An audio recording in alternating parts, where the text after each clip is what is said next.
والإسلام ديني ومحمدا رسول الله ويقيني.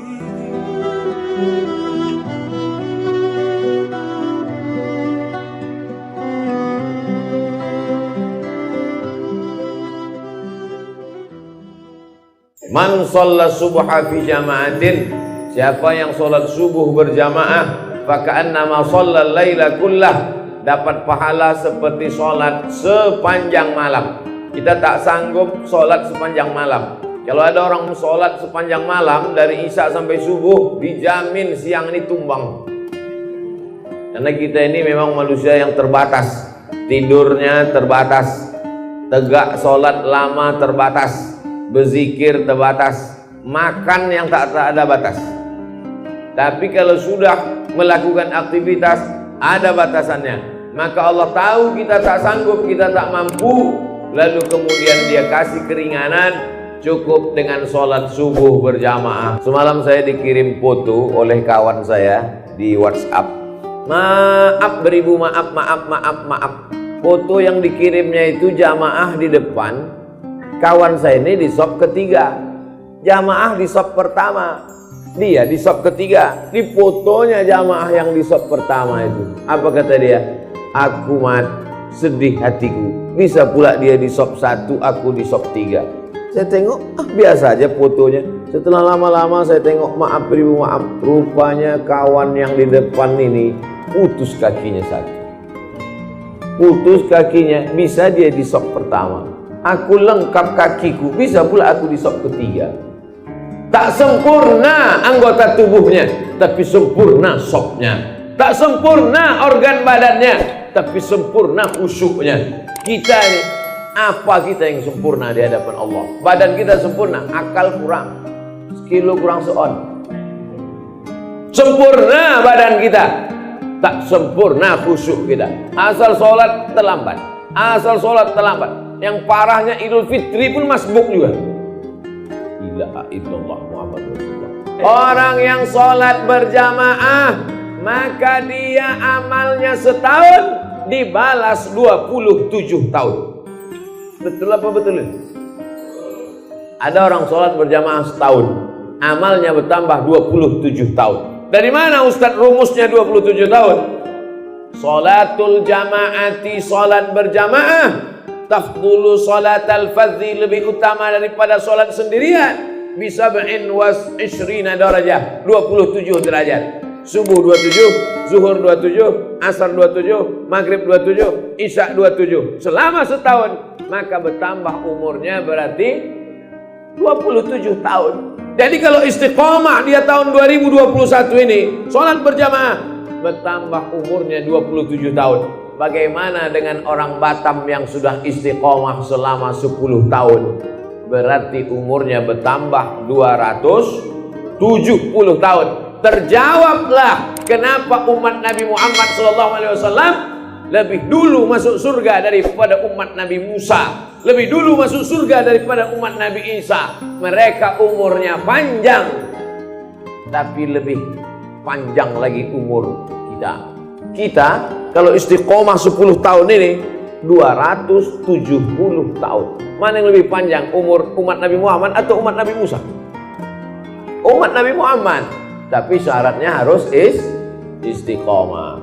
Kalau istiqomah setahun ini Pak Ustadz 270 tahun. 10 tahun 270 tahun. Lah agak-agak terlambat beberapa kali Pak Ustadz. Insya Allah kita carikan surat dispensasi maaf. Istighfar itulah maaf. Ya, tak ada lain kecuali istighfar. Man lazimal istighfar, siapa yang memperbanyak istighfar. Astaghfirullahaladzim, astaghfirullahaladzim, astaghfirullahaladzim, astaghfirullahaladzim alladzi la ilaha illa huwal hayyul qayyum wa atubu ilaih. Siapa yang memperbanyak istighfar, ja'alallahu lahu min kulli dhiqin makhraja. Kesempitan hidupnya dikasih Allah kelapangan. Hidup ini, ada orang hidup yang tak pernah sempit hidupnya. Sempit semua hidup orang. Dulu orang berpikir nanti kalau udah selesai kuliah ini tak sempit, makin sempit, tak dapat kerja.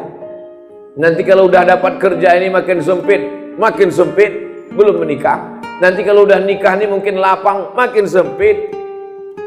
tak dapat tunjangan. Nanti kalau sudah punya anak ini mungkin makin lapang, makin sempit, makin sempit. Orang merasa hidupnya sempit. Maka untuk menyelesaikan masalah ini, kata Nabi SAW, banyak-banyak beristighfar. Wa ja'alahu min kulli dhiqin makhraja. Setiap kesulitan hidupnya dikasih Allah Subhanahu wa taala makhraja, solusi. Hidup ini tempat masalah, dunia ini tempat ujian. Jadi kalau ada orang heran, aku heran lah Pak Ustadz, kenapa lah hidup ini banyak kali ujiannya? Kau salah masuk tempat. Dunia ini tempat ujian. Jadi kalau ada orang mengeluh, kenapa hidup ini banyak kali ujiannya Pak Ustadz? Karena di sini tempat ujian. Kalau gitu aku masuk liang lahat aja lah Pak Ustadz. Memang tempat ujian lagi. Liang lahat itu tempat pertanyaan, man rabbuka, man imamuka, ma kitabuka. Dunia adalah tempat ujian, alam barzakh adalah tempat pertanyaan, akhirat adalah tempat titian siratal mustaqim. Maka puncak yang kita inginkan, tempat ketenangan adalah surga jannatul firdaus insyaallah. Amin. Ke depan masjid mesti lebih ramai.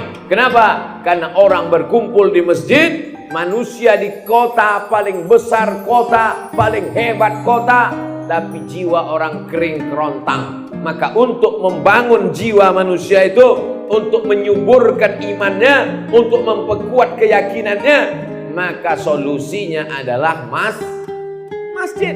Di kantor dia stres, ditekan atasan. Sampai di jalan sedang suntuk-suntuk, salah tengok rambu, kena tilang pula. Udah jelas-jelas di situ. Ada razia, tapi tak nampaknya. Kena. Di kantor ditekan atasan, di jalan pula kena razia, balik rumah pula anak menangis tak berhenti-berhenti. Di manalah dia mendapatkan ketenangan? Maka ketika terdengar suara azan maghrib, Allahu Akbar, Allahu Akbar, datang dia ke masjid, habis kena air wudhu, bersih kepalanya, tenang pikirannya, masuk dia ke masjid. Beban berat hidupnya diadukannya kepada Allah. Allahu Akbar. Tak ada yang lebih besar daripada Allah. Besar masalahmu di kantor, mengadu kepada Allah yang maha besar.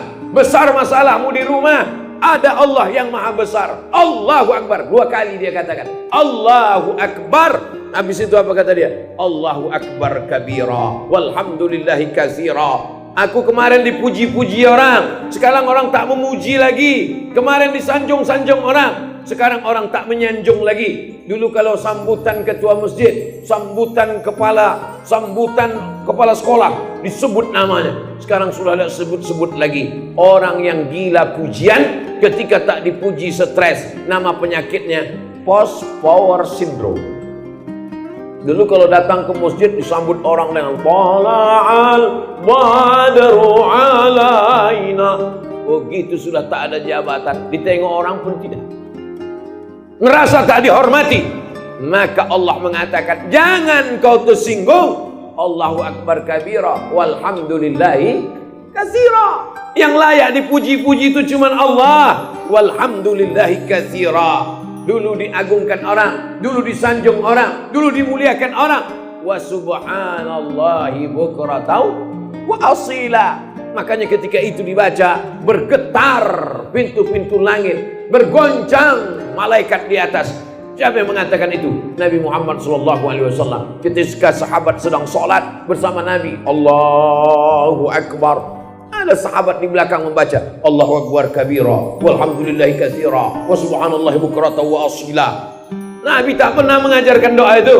Nabi mengajarkan Allahumma ba'id baini wa baina khataayaya kama ba'adta bainal masyriqi wal maghrib. Ya Allah, jauhkanlah antara aku dan dosa-dosaku sebagaimana jauhnya antara timur dan barat. Tiba-tiba selesai sholat, Nabi bertanya, manil qail? Siapa yang membaca doa tadi? Tak pernah doa itu kuajarkan, tak pernah doa itu kubacakan. Tiba-tiba ku dengar ada tadi makmum yang membaca Allahu Akbar kabira, walhamdulillahi katsira, wa subhanallahi bukratan wa asila. Siapa yang membaca?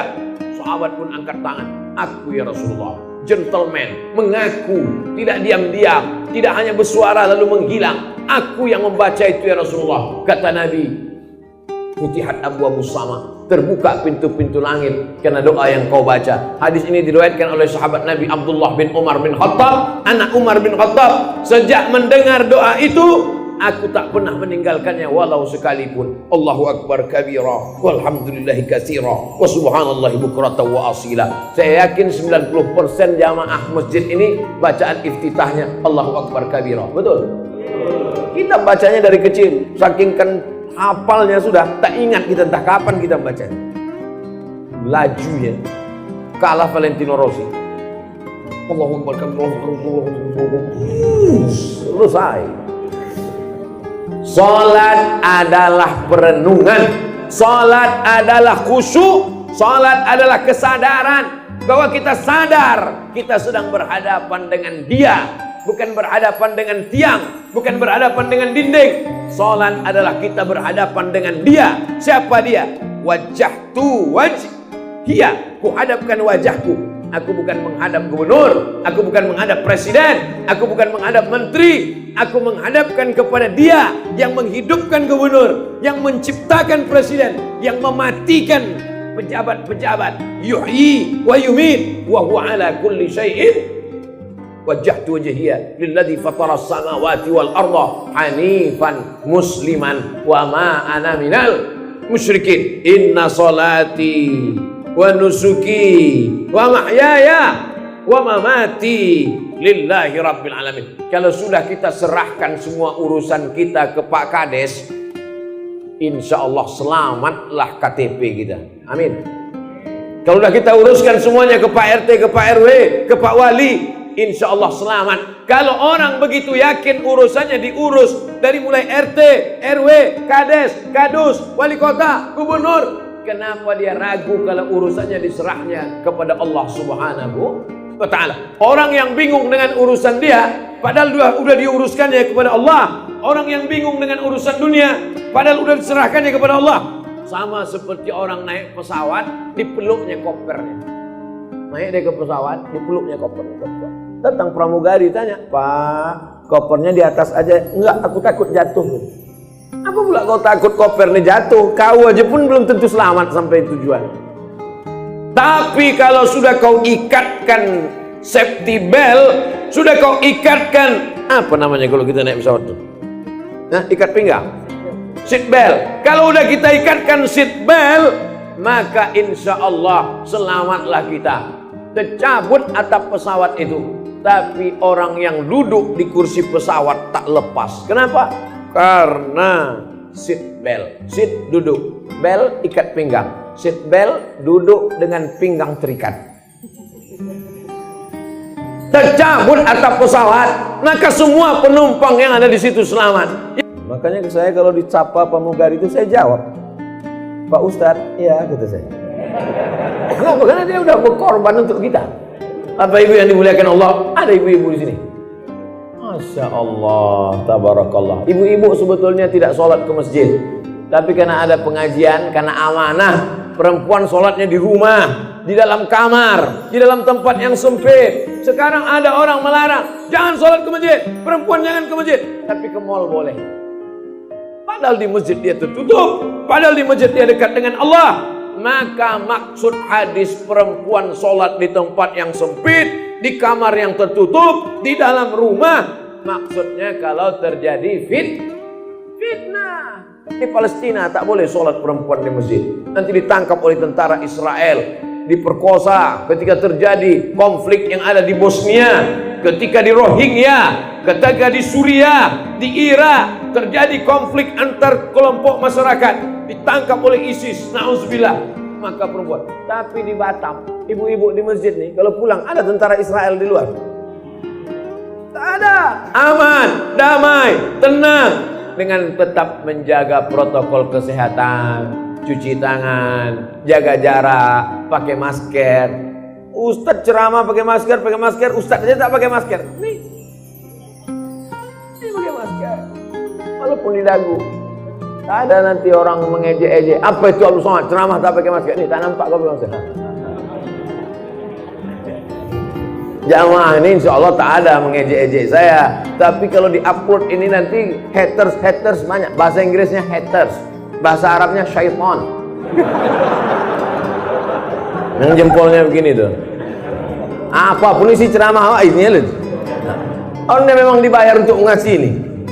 Bapak Ibu yang dimuliakan Allah Subhanahu wa taala. Tapi kita tak peduli pada itu semua karena amal kita adalah lillah.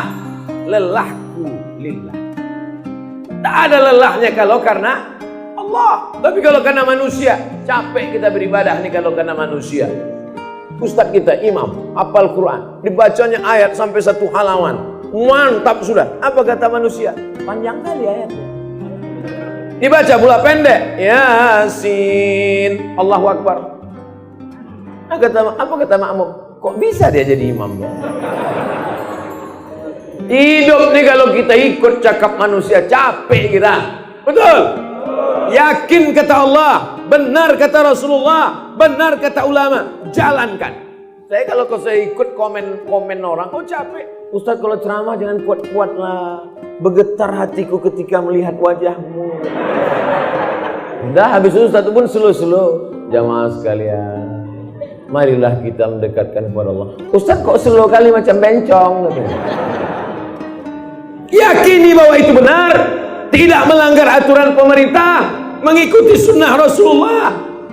Sir ala barakatillah. Begitu kata guru-guru kami dulu. Sir ala barakatillah. Sir artinya berjalanlah ala barakatillah. Insya Allah hidupmu akan diberkahi oleh Allah Subhanahu wa ta'ala. Manusia ini ciptaan Allah. Dunia ini punya Allah. Kalau mau maju ikuti aturan, apa pula aturan setan? Dunia punya Allah, manusia ciptaan Allah. Mau hidup diikuti aturan setan, maka kita ini adalah hamba Allah. Apa kitabnya? Al-Quran. Siapa contoh teladannya? Muhammad SAW. Nabi tak ada lagi sekarang. Lalu siapa kita ikut? Al-ulama warasatul anbiya. Ikuti para ulama. Ulama yang macam mana? Ulama yang takut kepada Allah Subhanahu wa ta'ala. Karena kata Allah dalam Quran, innama yakhshallaha, yang takut kepada Allah min ibadihil ulama. Ulama lah yang takut kepada Allah Subhanahu wa ta'ala.